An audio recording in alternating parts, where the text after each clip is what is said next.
esta altura, aproximadamente de 6 pulgadas. Eso es 6 pulgadas. 6 pulgadas. Después tenemos otra altura que nos están dando, es de 14 pulgadas hasta este nivel. 14 pulgadas.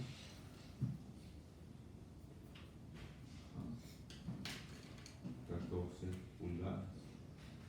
Después viene una diferencia de la condición del agua, que va desde 22 hasta 2 pulgadas más, hasta 24 pulgadas, ¿no? Algo así, viene aquí la altura.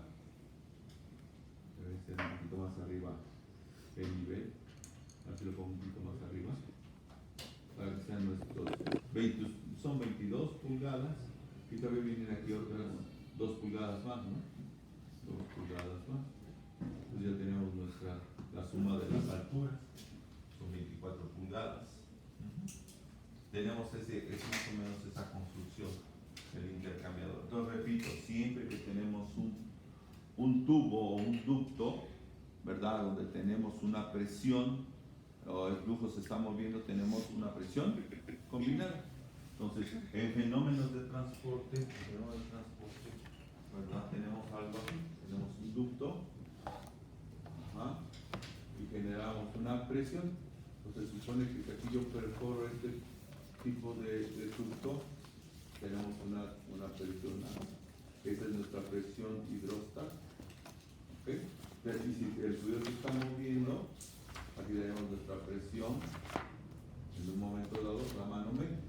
La suma de esas dos presiones, que es la presión manométrica, bueno, esa presión manométrica realmente es, esta presión manométrica realmente es la presión combinada. Y esa presión que está acá es nuestra presión estática más nuestra presión hidrostática. Ahora hacemos un balance, algo así. Entonces, tenemos que tener mucho cuidado. Siempre que tengamos un tubo o un ducto, pues normalmente tenemos una presión combinada. Cuando nada más tenemos solamente, por ejemplo, un tanque, y este tanque pues, no tiene fluido, el fluido, ¿cómo está? En reposo. Entonces, si este es un tanque y nada más tenemos fluido en reposo, realmente lo que tenemos es una presión hidrostática. Esta altura sería nuestra presión hidrostática, que debe ser igual a la presión manométrica del fluido, por ejemplo, del fluido A. Ya no estamos hablando de eso. Entonces son dos conceptos diferentes. La presión hidrostática, que también es una manométrica, más y esta es la presión combinada, es flujo en un ducto, se conoce como, ya se cambia a Pman, y tenemos combinada la presión estática, la que genera el movimiento, el empuje del fluido, más su presión hidrostática que tiene el fluido. ¿Okay? Entonces, en fenómeno de transporte, a este le ponemos, esta podría ser, toda esta presión que empujas acá, es la presión P0, y aquí toda la que llega hasta acá es la presión P en L. Y se pone P en L porque está recorriendo una longitud. Si recuerdan esto del fenómeno del transporte, algunos no ven bien así, entonces generas una diferencial de presión. Y aquí tienes una diferencial de presión. Y normalmente el fenómeno del transporte coloca la presión P en L, que sería esa diferencia, el valor del P0 menos P en L. Y ya haces un balance y empiezas a hacer un balance. Entonces con eso te das cuenta cuando llegamos acá que muchas veces requieres ese conocimiento. Pero muchos maestros, hasta los youtuberos que yo veo, nunca hablan de una presión combinada. Siempre dicen esa presión, y entonces aparecen presiones así como debajo de la manga, y dices, ¿cómo sacaron esta presión? ¿Y por qué? Porque esos youtuberos normalmente no llevan fenómenos de transporte. Entonces no explican el fenómeno como tal. Y muchos de nuestros profesores, si tú le preguntas a un maestro de laboratorio, que no es de fenómeno de transporte, ¿y qué es la presión combinada? No me te van a decir nada de eso. ¿Sí? Te dicen del Reynolds, calculen el Reynolds, qué es el Reynolds, pero no te dicen la razón. Nosotros recuerden que nosotros buscamos el Reynolds no como un número adimensional, sino como la cantidad de energía que se está disipando. Si nuestro Reynolds es muy turbulento, entonces va a haber mucha energía que se está disipando en la pared. Algunas veces dicen, es que el fluido es laminar, y empiezas con un fluido laminar, sí, pero el fluido laminar no tiene mucha energía, entonces cuando el río va pasando por las paredes, y va golpeando lentamente la pared. Entonces, no hay problema. Pero cuando el tubo se vuelve turbulento, entonces generamos mucha energía y entonces al generar tanta energía podemos romper las tuberías o las soldaduras. Por eso nos interesa el número de reinos como tal.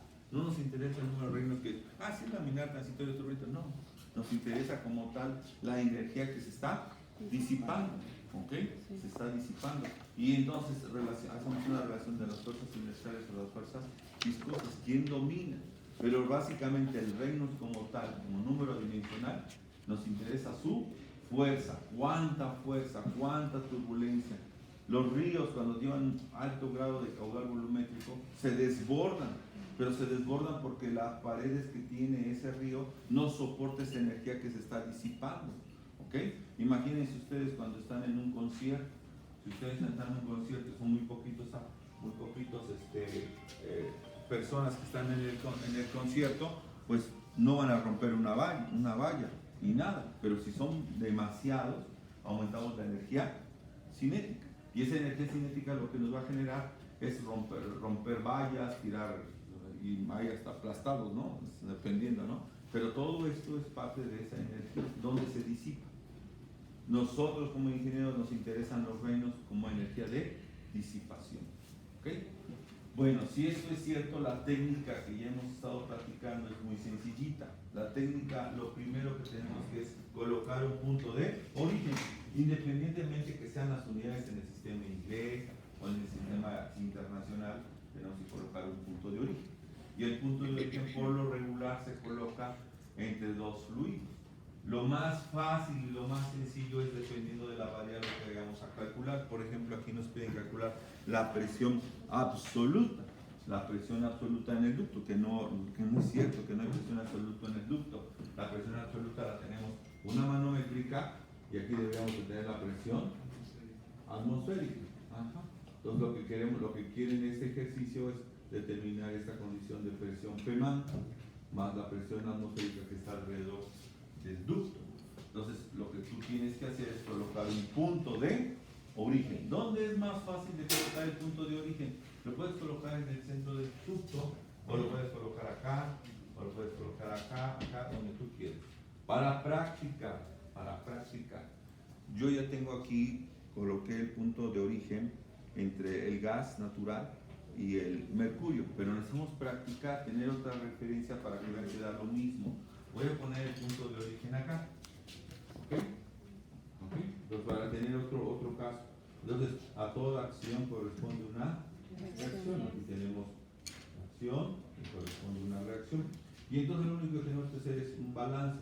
La presión absoluta número 1 es igual a la presión absoluta número 2. Fíjense bien, porque repito, no vienen a tomar notas. Vienes a ver, si yo me dice, oiga profesor, espérese tantito, pase. Estoy tantito porque quiero checar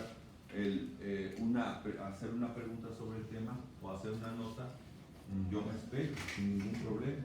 Recuerden, la presión absoluta de quién está formada, ¿no?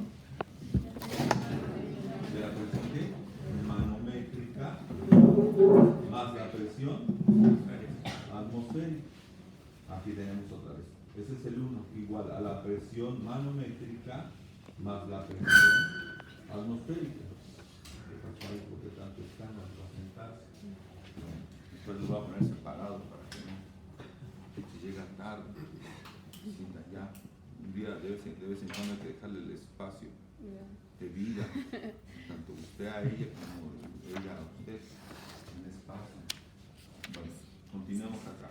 Nos piden calcular la presión absoluta, entonces no podemos eliminar las presiones atmosféricas, porque es lo que nos va a permitir tener la presión absoluta. Entonces no la podemos determinar, bueno, eliminar. Si yo coloco el punto aquí, entonces yo tengo la presión man, debe estar formada por los fluidos que están hacia mi lado izquierdo. ¿Qué fluidos yo tengo que esta P man está formada?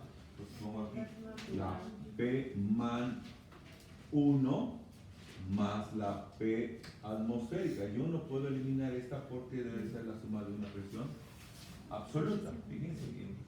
Entonces la P man 1 de quién está formada, profesor? está formado por esta seccioncita que es la presión. ¿De quién?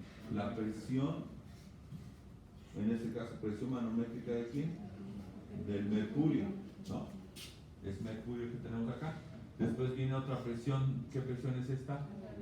La del gas, más la presión manométrica. O podemos colocar esta como la presión hidrostática, porque no se mueve, hidrostática del mercurio, más la presión hidrostática del gas.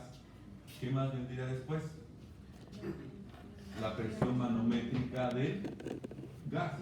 Una es la hidrostática y otra es la manométrica. Entonces tenemos la presión manométrica, en este caso del gas. Entonces te vas a dar cuenta que esa presión absoluta, esa presión atmosférica está acá, es la que está rodeando el tubo, más la presión atmosférica. Ahorita lo estoy haciendo así para que nada más observes algo. Si esto es cierto, si yo agrupo a estas dos que están acá, a esta que está aquí, con esta que está aquí, realmente ¿quién es?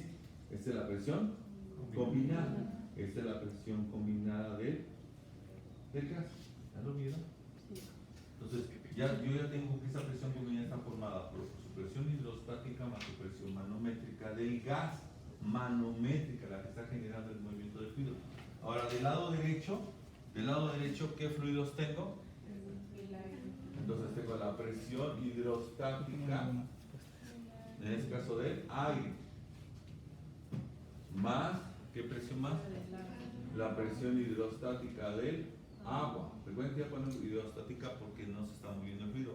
Y después tengo más la presión atmosférica. Entonces, no copien, no observen primero. Si esto es cierto, ¿cómo vamos a resolver el ejercicio? Todas las presiones de los fluidos, ¿verdad? Todos tienen una presión significativa, pero en particular las de los gases tienden a ser insignificantes. Entonces, de una vez, para no tener problemas, ¿qué hacemos? Se cancela. Entonces, cancelamos la presión hidrostática del gas. Es insignificante, que es esta altura que está acá. Es más, ni en el ejercicio nos dan el dato, la información, porque es tan pequeña que no nos interesa. ¿Qué más nos falta aquí? Aquí nos falta, podemos eliminar la del aire también. La del aire la podemos eliminar. El valor de C. ¿Ya lo vieron? Y entonces lo que tú tienes que hacer, fácil. Lo que tú tienes que hacer, ¿qué presiones nos quedaron nada más? Aquí tenemos, este es mercurio, ¿verdad? Entonces tenemos, solamente nos queda la presión manométrica, pero ¿quién nos va a hacer la presión absoluta? Pues la presión absoluta, ¿de quién está formada? De una manométrica más una atmosférica. Entonces aquí tenemos la presión absoluta del gas va a ser igual.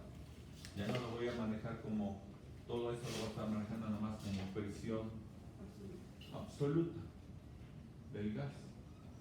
Y debe ser equivalente a quién. Entonces, este que está haciendo aquí del mercurio nos está estorbando. Vamos a pasarlo de aquel lado y nos queda como signo negativo. Entonces nos queda la presión hidrostática del agua menos la presión hidrostática del mercurio más la presión atmosférica. La suma de las presiones manométricas o hidrostáticas más la atmosférica nos va a dar la presión absoluta. ¿Ya lo vieron? Está sencillo. ¿Tienen algún comentario? Eliminar la del gas y eliminar la del aire porque son presiones insignificantes. Y solamente se reduce esa ecuación. ¿Qué viene a continuación? ¿Para qué colocamos ese punto? Porque ese punto va a ser nuestro punto de origen. Realmente lo que estamos haciendo, y ya no lo menciono yo, realmente ese es nuestro eje de coordenadas, el base. Y de ahí vamos a empezar a manejar el punto que llamamos puntos flotantes. Y entonces, si esto es cierto, vamos entonces a trabajar nosotros con ese punto flotante. Entonces, nos están preguntando cuánto vale la presión absoluta del gas. Y empezamos a trabajar. Como estas no las podemos utilizar como tal, tenemos que trabajar con su altura y su gravedad. Entonces, empezamos con esta. ¿Esta quién es? El teorema de Pascal sería densidad gravedad y la delta de H del agua. Pero ¿qué signo debe de tener la del agua si este es nuestro punto de origen? Entonces, nosotros trabajamos primero con la del aire. Vamos primero con el fluido que es el aire. Nos estaríamos acá en este punto. Entonces, este punto en puntito negro se convierte en un punto que llamamos punto flotante. Y entonces el fluido que sigue es el agua. Y entonces en el agua, ¿qué signo debemos de tener en el agua? Positivo. Positivo, ese sería nuestro valor de Y positivo. Si yo a este punto flotante le coloco un eje de coordenadas, ¿verdad? Que estaríamos hablando del cuadrante número 1. Y que realmente lo que estamos calculando es el cateto opuesto. Entonces nos interesa realmente el cateto opuesto. ¿Y el cateto opuesto cuánto mide? Pues 20, en ese caso debería de ser. Bueno, creo que debe ir hasta arriba, ¿no? Porque ya no le puse yo. Creo que el video va hasta acá arriba, ¿no?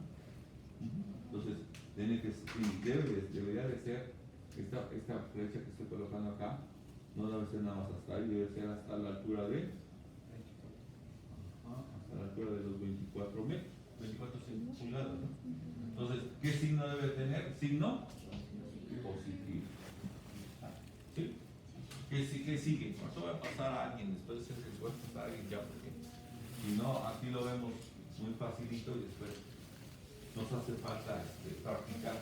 Aquí tenemos el mercurio, entonces tenemos la densidad, la gravedad y la delta de H del mercurio. Recuerden que el signo se coloca cuando colocas el teorema de Pascal. Aquí llevamos un signo menos. Vamos al punto de origen. Entonces el punto de origen es ese.